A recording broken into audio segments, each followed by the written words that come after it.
kay kabalota unsa ka importante ang mga pag-ampo. Nini karon nga bulan nagtuo ko nga ang uban sa atoa excited, no? Labi na gyud adtong mga singles, ba? Tungod kay kini nga bulan gianggaan as Love Month, no? O nga ang Kristohanon mag-celebrate ba sa Valentine's Day? Na nagdili. Okay? Pero di gid nato makaligtaan that in our surroundings, in our environment, mo gid ni ang trend, no? Gapahinumdum about sa gugma, no? O nga tungod ni ana, tugutan nato nga bisan tuod ang atong surroundings naa diha sa pag-celebrar about sa gugma, kita usab dapat makahibalog yun, mahitungod yun sa gugma. Amen? Aron nga magiyahan ta, bahin sa gugma, no? Labi na to diha ang kakahigugma na, no? Magiyahan ka jud, no? Nya katong wala pa nahigugma, makahibalusad mahigugma. Amen? Nya katong walay naghigugma, pangita. Walay naghigugma, masabtan pod nato nga naabaya gid say naghigugma. Amen. Okay. So ani karon nga tugutan nato nga ang pulong sa Ginoo makigistorya sa ato pinaagi sa mga butang ato karong madunggan pinaagi gid sa iyang pulong, no. Dako ni kahimuan kanato kay kon dili ta magiyahan parte sa topiko nga gugma. Mahitabo unya nga ang ato ang mga kinabuhi, no? Diha unya ang mao na yung hinungdan nga masipya ta, no? Sa atong kinabuhi. On which babahon ra gyud nato na sa tibuok natong kinabuhi. Kung magbasa mo sa libro sa Proverbs, no? Babaho nato sa tibuok natong kinabuhi ang mga butang nga nabuhat nato sa atong pagkabatan-on kon nasipyat man ta. That's why we need to be careful sa paglantaw ani nga mga butanga ug tagaan natong importansya sa atong mga kinabuhi kay nganuman aron dili ta magsisi sa huli. Ingon pa sila, nasa huli ang pagsisisi. Okay? Basin diyan moingon ta ba nga nganong mao man ni akong giminyuan. Di ba? Nganong ikaw pa sa kadaghan. Okay? Anyway, tugutan nato nga makigistorya ang pulong sa Ginoo sa ato aron gyud nga magiyahan ta pag-ayo, no? So gihangyon ako matag-usa atong ablihan ato mga Biblia. 1 John 3:16 to 18. I know nga ang music team, grabe ka familiar ani nga mga bersikulo tungod kay this is part of their devotional text. Ang tibuok libro sa unang Juan. Okay? 1 John 3:16 to 18. Ganyan ako ang tanan sa pagpanindog, sa magabasa ta sa balaan nga pulong sa Dios.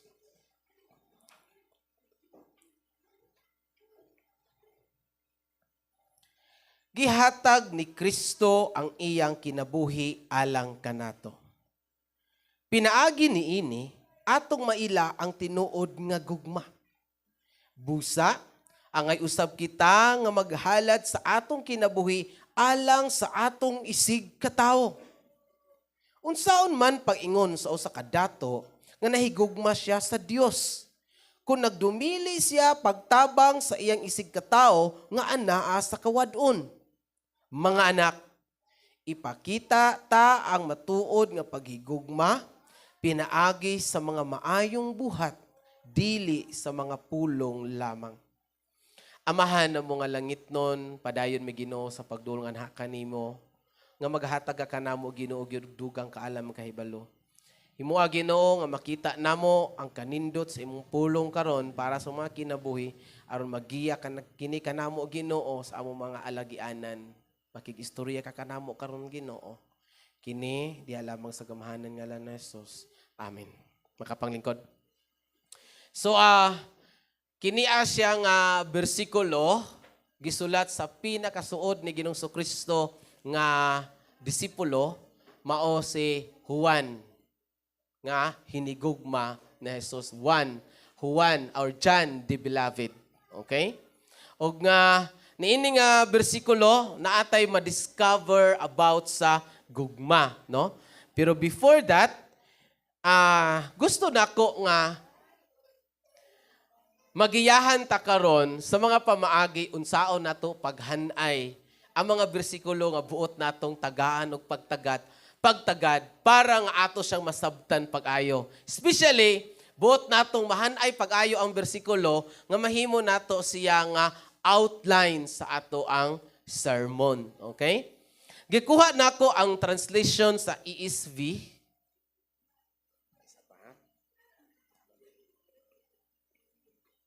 Okay, ESV. By this we know love, that He laid down His life for us, and we ought to lay down our lives for the brothers. So, kiniya siya nga bersikulo in verse 16. In verse 16, makita nimo ang kinatibuk-ang mensahe na sa tanan nga atong nabasa from 16 to 18. No? Actually sulod gyud niini nga bersikulo. Ug tungod niya nakita nako nga nindot kaini nga bersikulo nga ipakita pod nako sa inyo ang pagpurma sa bersikulo para mahanay nato siya pag-ayo, no? Okay? Ato siyang putlon-putlon. Katong atong naandan sa una nga putlon-putlon nato ang verse para nga masabtan nato siya pag-ayo. By this we know love. Naman siya'y punctuation mark nga kama. So, giputol nato siya. Then, naay conjunction, that. No? So, tungod ana giputol nato siya, ang tibuok nga phrase nga sulod sa conjunction is He laid down His life, no? Then sunod nga putol, kanang pag lay down His life is for us. Another putol tungod kay nay word nga and, that is also a conjunction, additional idea para atong before. He laid down His life, unsa din ang dapat mahitabo sunod? We ought to lay down our lives also. Di ba? Para asa? For the brothers. Okay? So kung ingani ang pagplaster nato sa bersikulo, dali na natong makita ang outline nato sa wali. Di ba? Ato siyang butangan o kuan. Asa dapit ang title? Kini. Pwede na kadiha maghimo og title. By this we know love. Pinaagi ani, masabtan, mailhan nato ang gugma. Title. Then, pwede nato na mahimong number 1 nga point, He laid down His life. Asa ka ang number 2 nga point? Number 2 nga point. Okay? We ought to lay down our lives. So kung ingani nga pagka-study na to sa word or pag-dissect, ingon pa si Pastor Jakes, i-dissect na to ang word, ato siyang putlon-putlon. So sa ingani nga pamagi, mas dali na to siyang masabtan. Then, mas daghan ang mga layers of meaning, ideas nga moabot sa atong kinabuhi pag atong kaon, pag-ayo, ma-digest na ito pag-ayo ang pulong sa Ginoo sa ingani nga pamaagi. Now, ang next nato nga buhaton, ana, kuwaon nato ang title, kuwaon nato ang point 1 o ang point 2 para in preparation, gikuha na nato ang title muna siya mga point. Ato siyang i-paraphrase. I-paraphrase nato siya nga applied siya sa ato ng pagkinabuhi. Okay? So, sa iyahang title, pwede nato siya buhaton nga ngani. How to know love. Okay? By this, we know love. Anyway, unsa ang pagbuhat sa title? Ang pagbuhat sa title is tubag siya sa imong mga points. Medyo na ay pagkalisod ang pagbuhat sa title, pero kung nakabalo ka unsay mga points nimo, mas dali ka makabuhat og title. That's why pag naay nagtuon sa wali, kasagaran perminti gid ka kaotro ang title. Tungod kay sige pa kang buhat sa imong mga points, no? So ang points nato tubag man siya sa title. Muna ang pinakadali himuon nga title is pangutana. Pwede po dili pangutana ha. Dinhi pangutana ta. How to know love. Unsaon pagpakahibalo? Unsaon pag-ila sa gugma, no? So unsay tubag? Point number 1, ato na siyang giparaphrase. By laying down his life. By laying down his life. Giparaphrase na nato siya nga applied na siya sa ato nga panahon karon. Then number 2, by laying down our lives. Diba? Asa man nato nakuha? Dito gihapon sa verse. By laying down his life, he laid down his life. Mao na magpaila nga mauna ang gugma. Number 2, by laying down our lives. Anak ko, nagay po nito sa verse. We ought to lay down our lives. Okay? So sa nga nga pamaagi, dali kay nato makuha ang wali. Now, atong is-translate sa ato nga pinulungan, no? Kini nga outline. How to know love? Unsaon pag-ila ang gugma. Okay? Anyway, sa ato mong binisaya, ang gigamit diri sa verse 16, pinaagi niini atong maila ang tinuod nga gugma. Di ba? Nasa atong binisaya. So, gigamit nato ang word nga pag-ila. Unsaon pag-ila ang gugma. Okay? Ikaduha nga punto, ato siyang gibinisaya. By laying down his life, pinaagi sa paghatag sa iyang kinabuhi. Kay maupod ang sa verse 16, tanawan ninyo sa binisaya. Gihatag ni Kristo ang iyang kinabuhi. Okay? So, pinaagi sa paghatag sa iyang kinabuhi. Okay? Number 2, by laying down our lives, pinaagi sa paghatag sa atong kinabuhi. Medyo na ay gamay nga problema kay pag-abot nato sa binisaya nato nga translation, ingon siya dinhi. Busa, angay usab kita nga maghalad sa atong kinabuhi alang sa atong isikataw. Ang gamit nga word is halad. Dili siya hatag. Anyway, masabta nato na karon nganong hatag ra gihapon ang akong gigamit din ha, no?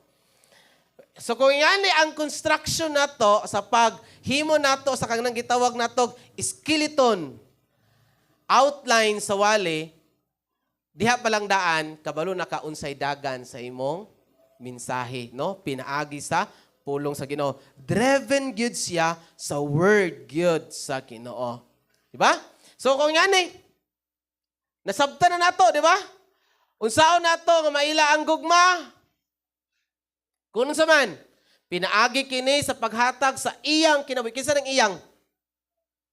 Sa binisaya, gigamit ang word diha nga Kristo, no? I don't know sa uban nga mga English kung naabay word nga pronoun iyang, pero actually noun pronoun gyud na siya sa English. Sa binisaya kay noun naman, Kristo naman. Pero sa English actually his ra gyud ang gamit, his life. Wala gyud Christ life. Wala gyud, no? So, his life. Ang ato mga binisaya nga Bible karon, gitawag ni siya nga applied translation or version. Applied translation or version. Meaning to say, pag mubasa ka ani, dali na kay nimo siyang i-apply sa imong kinabuhi. Kay gatabangan na kaniyandaan sa pag-interpretar sa pulong sa Ginoo. Even though nga sa original translation, wala gyud ang word nga Christ, ang noun ra gyud, his. Pero ang his din ha, anyway, in context, Ang his dinha is si Ginoong Jesucristo gyud na. So walay problema atong binisaya nga gigamit niya dinha nga naghatag sa kinabuhi si Kristo, wala na siya problema. Okay? So, diya pala makita na nato. Ang tinuod nga gugma una gid sa tanan. Sa dihang may baluan nato ang paghatag ni Kristo sa kinabuhi, no? Ang paghatag ni Kristo sa iyang kinabuhi kana ti mailhan na o maila nato unsa gyud ang gugma. Ikaduha, maila pud nato nga kita makahimo pud ta sa pagkinabuhi diya sa gugma kon kita makahatag pud sa atong kinabuhi sama sa gibuhat ni Kristo. Okay? Okay na tani. Sayon ra kay no? Siyan? Sayon ra kaayo. So sa sunod bulan si Siyan na ang magwali sa young people ba? Sayon ra kay maghimo sa wali. Salamat sa Ginoo. Okay. Ato siyang tukion ug magsugod ta sa title, syempre, no? Para masabtan nato pag-ayo ang title. How to know love. Tungod kay nag-ingon bagod ang verse, by this we know love. Ang gimini actually ang katong nahitabo sa iyang proceeding nga content, no? By this we know love. Ato sa nailahon din ha ang word nga no. That is ginosko. Okay, naman niya. Ginosko. Ginosko. That is to know. That is to understand. That is to have knowledge about. No? Pag moingon tao, ginosko. No. By this we know. Meaning, dili lang siya basta-basta nga nakahibalo ka, kundi nakasabot gyud ka. Unsaon nimo pagkasabot? Unsaon nimo pagkaila ang gugma? Okay? Dapat aduna kitay basihanan unsaon sa pag-ila ang tinuod nga gugma. Dapat makahibalo kita niini aron dili kita mahisalaag sa gugma nga iya niini nga kalibutan. Actually, that's one of the objective, our goal, our katuyuan, purpose, nganong gahisgutan nato ni nga pulong karon, kini nga topiko karon, kini nga sermon karon, para magiyahan ta sa klase sa gugma, nga dili iya sa kalibutan, klase sa gugma, nga mahimo natong basihanan, aron nga dili ta mahisalaag sa gugma, nga naaani nga kalibutan. Okay? Tugutan nato nga pinaagi ani magiyahan gyud ta para sa pag-ila sa gugma nga naa iya sa Ginoo, taliwala sa gugma nga iya sa kalibutan. Another thing, ang word nga love din ha is agapin. Agapin. Ang root word ni agapa. Actually, agapi pagyud gihapon. The same with ani nga verse. Meaning to say, nga dili to pwede moingon karon nga ang agapi nga love applied lang siya sulod sa simbahan or sulod sa tuo ang higugmaon. Kinahanglan nga masabtan nato ang gugma nga buot sa Dios nga atong makinabuhi. Okay? Nakinabuhi ba ta sa gugma karon? O kini nga gugma nga diin naa ta karon, mao ba gyud kahani ang gugma nga gi-design sa Ginoo? Kung naa man tay gihigugma karon, o gigugma nato siya labaw sa tanan, mao na ba gyud kahana nga klase nga gugma? Adto ta sa unang punto. How to know love? Number 1, by laying down His life. By laying down His life. Ako sa nang Tagalog pagtagad ka ng word nga laying down. Okay? Sa Greek, that is itikin. Itikin. Okay? Ang iyahang root word is titimi. Titimi. Kanang pula. Titimi na siya. Di na siya timimi, ha? Titimi. Okay? Iyang Greek word. Okay? Unsay pinaka-basic nga meaning, ana? To lay, to put, contend in, okay? Or in the sense of to give up, to sit aside. Sa Binisaya, di kaya nato matagan o pagtagad, pero di kaya nato kaya nga i-translate, pero pwede siya gihatag. Muna sa atong Binisaya, ang word nga gigamit din sa verse na to, gihatag. Okay? Or pwede po, gibutang, gi-sakripisyo, kanang word nga laying down. Gi-sakripisyo in context na. Pero yung kataog lay down, pwede po siya i-translate sa Binisaya, naghigda. Lay down. Naghigda. Or laying a foundation, nagbutang og pundasyon. Munang gitawag na to, gibutang, gihatag. Pero in context, kung tanaw na to ang whole book of John, makita na to, kani siya nga klase nga word is gisakripisyo. Gisakripisyo. Giusa na to pagsabot nga ang laying, kanang word nga titimi is sakripisyo siya through aning verse, John 10:11 to 15.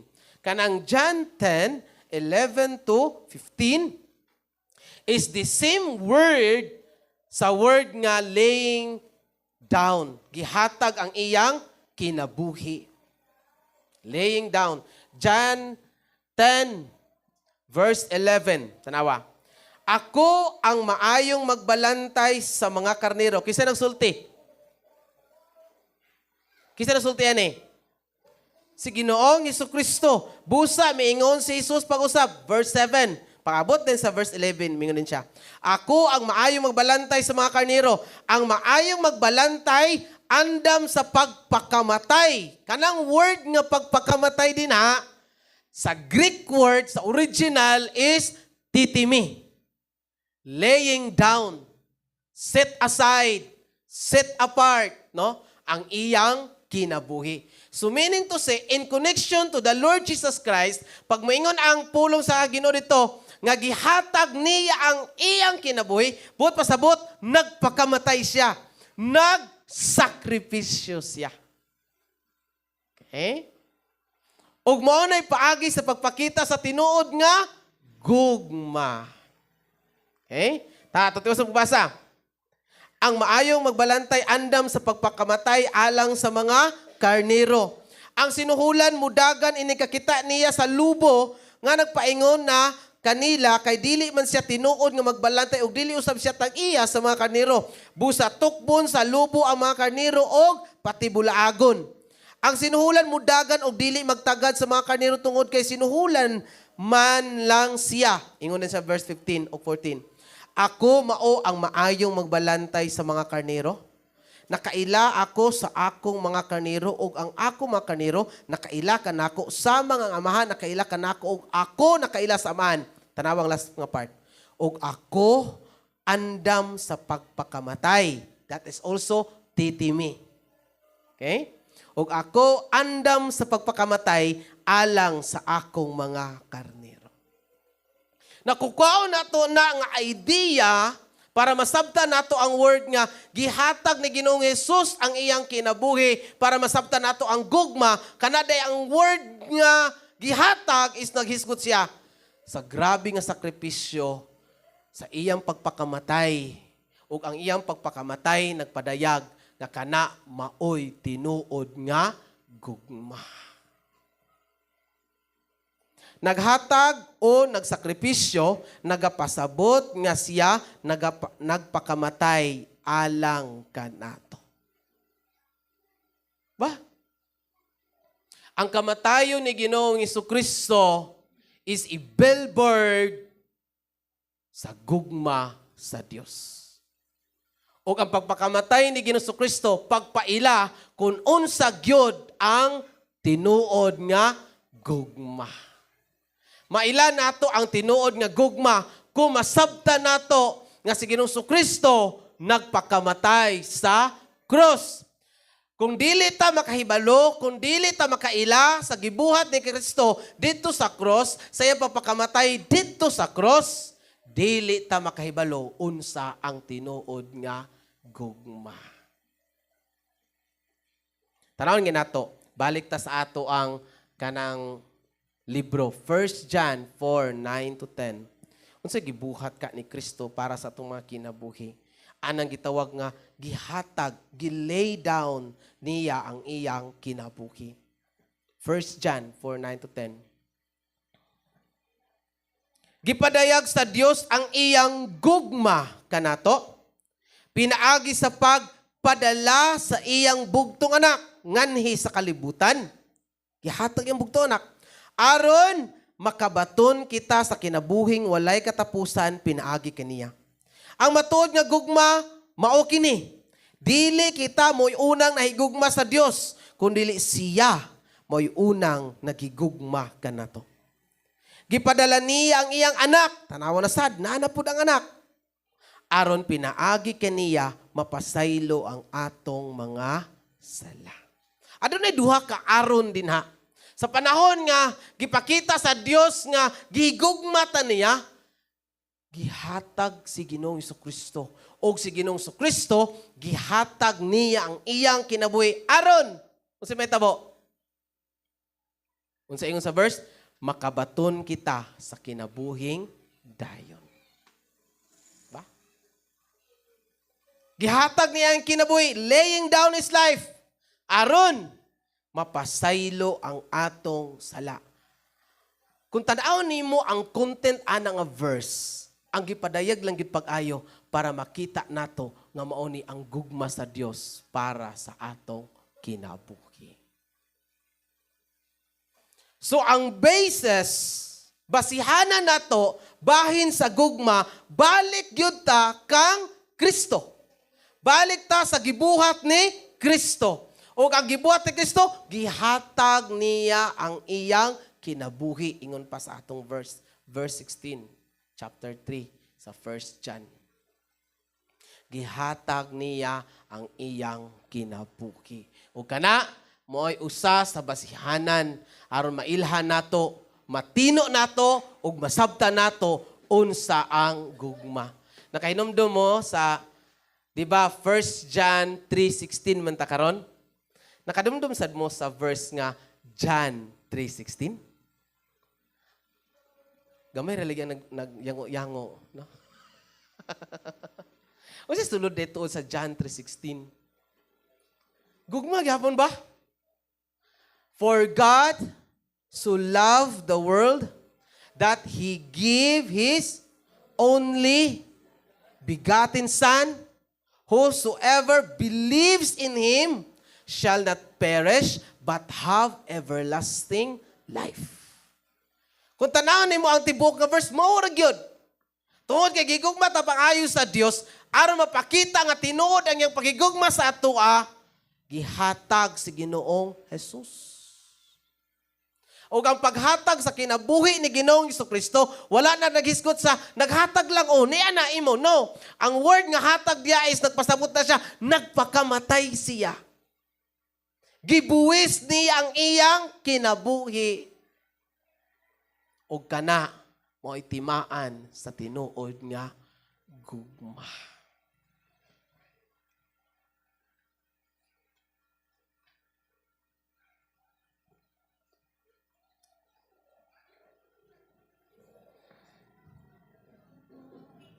Dali na ta karon. Point 1. Ang gugma sa Dios kanato mas masabtan o maila nato kung makita nato nga sa panahon nga wala na kitay paglaom sa kinabuhi tungod kay matapos man kini siya naghatag sa kinabuhing walay katapusan. Ang hinungdan tungod kay Ginoong Kristo naghatag sa iyang kinabuhi. Mo nang niabot sa atong kinabuhi usab ang kinabuhing walay katapusan. Maila usab nato nga siya nahigugma kanato tungod kay sa panahon nga kita silutanan na apan siya naghatag sa kapasayloanan. Unsa hinungdan? Kay gihatag ni Ginoong Kristo ang iyang kinabuhi. Kay mao na ang iyang pagpadayag sa unsa ang tinuod nga gugma. Ba? Silutanan na tata, Matapos na unta ang atong mga kinabuhi, pero salamat ta nga diha sa Ginoo pinaagi sa pag-lay down sa kinabuhi ni Ginoong Kristo ang matag usa adunay paglaom. Amen. Moadto ta aning last nga verse karon nato, Roma kapitulo 5, 6 to 11. Usa ni siya sa mga bersikulo nga atong paborito kaayo. Sige, kabalik-balik na to. Bisan kinsa lang amo gamit ani, no? Chapter 5, verses 6 to 11. Kay sa panahon nga wala pa kitay mahimo, nagpakamatay si Kristo alang sa mga dautan. Sa panahon nga gipili sa Dios. Kani ani nga bersikulo, ang pagpakamatay ni Ginoong Kristo nagpadayag di ay kana siya sa pagpaila unsa ang tinuod nga gugma. Kano sa siya napakamatay? Sa panahon, okay. Alang sa kang kinsa siya napakamatay alang sa mga dautan. Wala siya napakamatay sa mga matarong o maayo. Natanawang verse 7, nindot kayo. Malisod sa tao ang pagpakamatay alang sa usa ka tawong matarong. Tinod na dili. Kaya ba nimo mo-sacrifice? Malisod sa tao ang pagpakamatay alang sa usa ka tawong matarong. Tingalig adunay mapakamatay alang sa usa ka maayong tawo. Verse 8 dayon ingon siya. Apan, gipakita sa Dios kanato ang gidakon sa iyang pagigugma kanato kaysa makasasala pa kita, nagpakamatay si Kristo alang kanato. Diri na to matino pag-ayo kung unsa ka grabe kadako ang gugma pagpakita ni Ginoong Kristo sa iyang gugma sa ato mga kinabuhi. Kay kano sa siya napakamatay? Dili sa panahon nga matarong ta, kundi sa panahon nga makasasala ta.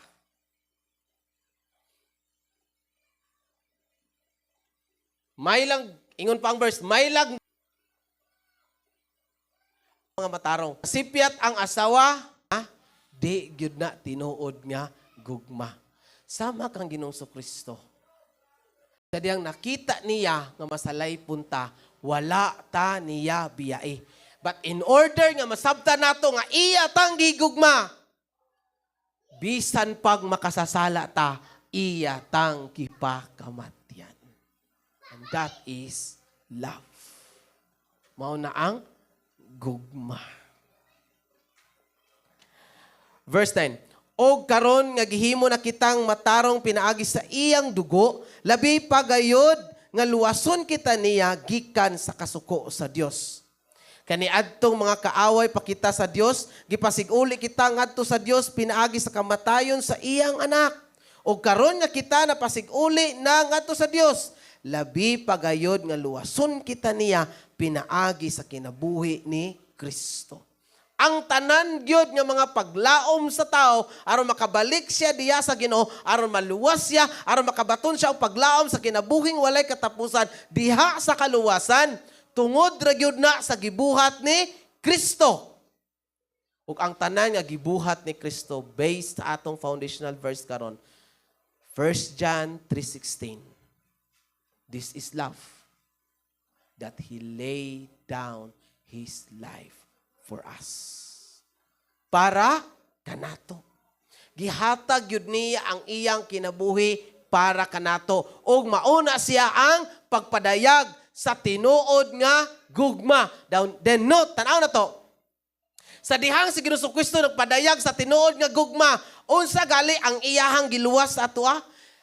Giluwas ta niya sa atong mga kasalanan. Nagpakamatay siya tungod sa atong mga sala.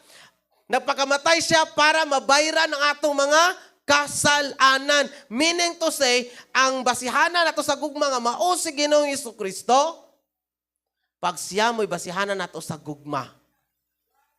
O kung magkinabuhi na ta sa gugma, subay kung kinsa si Ginoong Kristo, dili di ay ta magkinabuhi diha sa sala. Walay gugma nga base diha kang Kristo nga magtukmod sa taong magpakasala. Hinon ang gugma nga naiya kang Kristo o gipakita kang Kristo, ang gugma nga naa diha kaniya, ang klase sa gugma nga magluwas gikan sa sala.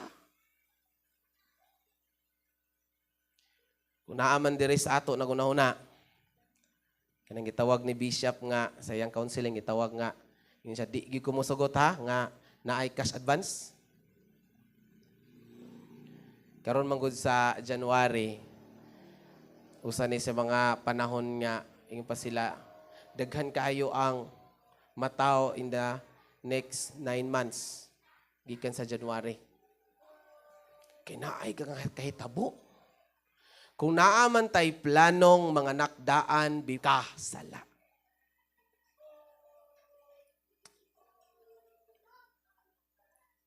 Grabe ang gibuhat ni Ginoong Kristo. Nagpakamatay siya dito sa cross para matino nato pag-ayo na kumulantaw taana nga cross mo define pag-ayo unsa ang gugma. Kay kana siyang cross nagpadayag nga nahiling kawas kita gikan sa sala. Nganong karon pag naay mahigugma magpakasala man.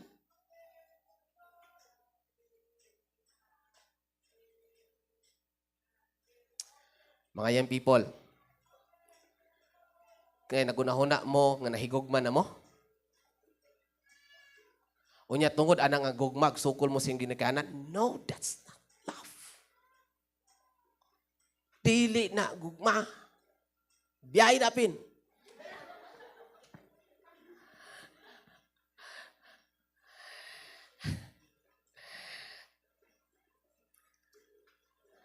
Tungod sa atong uyab, unsa na, uyab nimo karon, nahimo na hinuon kang gahi na kay kag ulo, di na gugma. Og tungod sa imong uyab karon, naamoy nabuhat nga buluhaton sa mga nagminyo na, dili gyud na gugma. Kaya ang gidefine pag-ayo, by this we know love, that He laid down His life. O kana siya nga kanang pagpadayag sa pulo sa Ginoo, that He laid down His life, bahin kana siya sa pagpakamatay ni Ginoong Kristo sa sala. Meaning to say, walay gugma nga walay tinuod nga gugma nga magtukmod sa pagpakasala. Wala.